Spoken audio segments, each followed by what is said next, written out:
Assalamualaikum warahmatullahi wabarakatuh. Selamat sore sobat semua, semoga kalian semua dalam keadaan sehat sentosa dan dalam keadaan hati yang bahagia. Oke sobat semua, kembali lagi bersama saya Fahmi Husaini. Setelah kemarin kita mengulas rangkuman tentang sejarah beberapa kerajaan, kali ini saya akan mengajak sobat semua untuk mengulas tentang sejarah asal-usul suku Sunda. Tapi sebelum kita ulas lebih jauh, alangkah baiknya buat sobat yang belum subscribe agar segera subscribe, aktifkan tombol loncengnya dan jangan lupa juga like, comment, and share.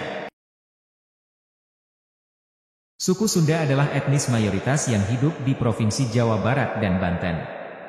Asal-usul suku Sunda diketahui berasal dari bangsa Austronesia.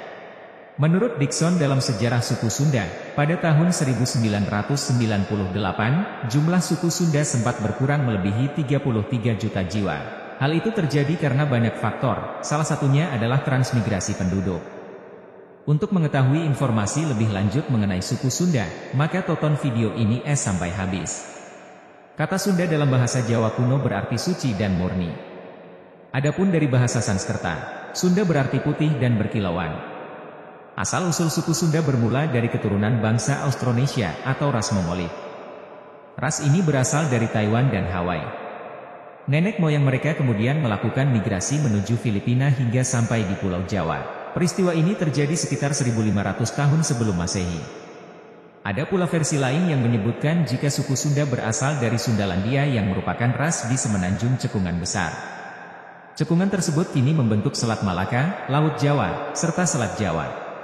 Suku Sunda atau orang Sunda, dalam bahasa aksara Sanskerta, adalah suku bangsa yang berasal dari bagian barat Pulau Jawa, Indonesia, dengan istilah Tatar Pasundan yang mencakup sebagian besar wilayah administrasi Provinsi Jawa Barat, Banten, Jakarta dan sebagian wilayah barat Jawa Tengah.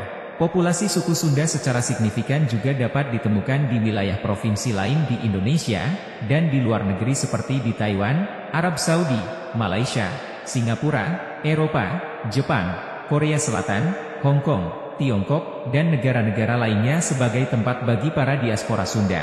Jati diri yang mempersatukan orang Sunda adalah bahasa dan budayanya.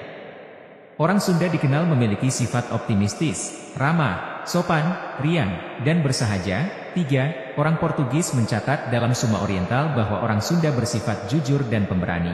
Orang Sunda juga adalah suku bangsa pertama yang melakukan hubungan diplomatik secara sejajar dengan bangsa lain. Sang Hyang Surawisesa atau Raja Samian adalah raja pertama di Nusantara yang melakukan hubungan diplomatik dengan bangsa lain pada abad ke-15 dengan orang Portugis di Malaka. Hasil dari diplomasinya dituangkan dalam prasasti Perjanjian Sunda-Portugal. Di samping prestasi dalam bidang politik, khususnya pada awal masa kemerdekaan Indonesia, dan ekonomi, prestasi yang cukup membanggakan adalah pada bidang budaya, yaitu banyaknya penyanyi, musisi, aktor, dan aktris dari etnis Sunda yang memiliki prestasi di tingkat nasional maupun internasional. Suku Sunda memiliki sejumlah fakta menarik yang membuatnya mudah dikenali oleh masyarakat lain. Adapun sejumlah fakta tersebut adalah sebagai berikut. 1. Kesulitan mengucap huruf F. Salah satu fakta menarik dari suku Sunda yang membuatnya mudah dikenali adalah dari cara bicaranya. Pada umumnya, suku Sunda kesulitan untuk mengucap huruf F, sehingga mereka menggantinya dengan pelafalan huruf P. Kebiasaan ini terjadi secara turun-temurun, bahkan masih banyak dijumpai hingga sekarang. 2. Menyukai lalapan. Fakta menarik suku Sunda berikutnya adalah menyukai lalapan. Lalapan ini bisa dijumpai pada sebagian besar makanan di Sunda. Apalagi di warung makan Sunda, lalapan dan sambal akan menjadi sajian yang wajib bagi orang Sunda. Karena biasanya, masyarakat Sunda menyantap lalapan dengan sambal.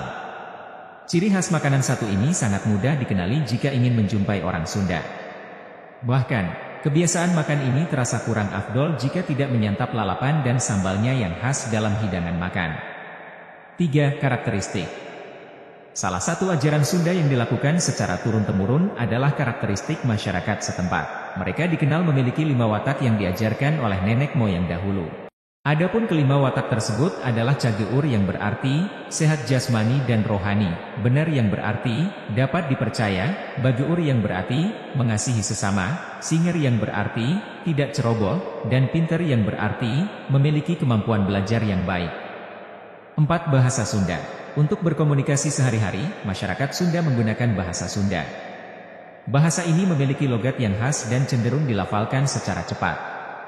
Bahasa Sunda umumnya bisa dijumpai pada masyarakat Jawa Barat hingga Banten. Selain itu, bahasa Sunda juga memiliki beberapa dialek tergantung wilayahnya masing-masing. Demikian sederet informasi mengenai asal-usul suku Sunda dan berbagai fakta menariknya yang membuat etnis ini mudah dikenali. Oke, sekian rangkuman sejarah asal-usul suku Sunda yang dapat saya ulas. Jika ada yang salah saya mohon maaf, karena memang ada banyak versi untuk sejarah ini. Bagi sobat yang ingin dibuatkan sejarah lain silahkan tinggalkan pesan di komentar. Saya Fahmi Husaini pamit undur diri, sampai bertemu di ulasan berikutnya. Wassalam.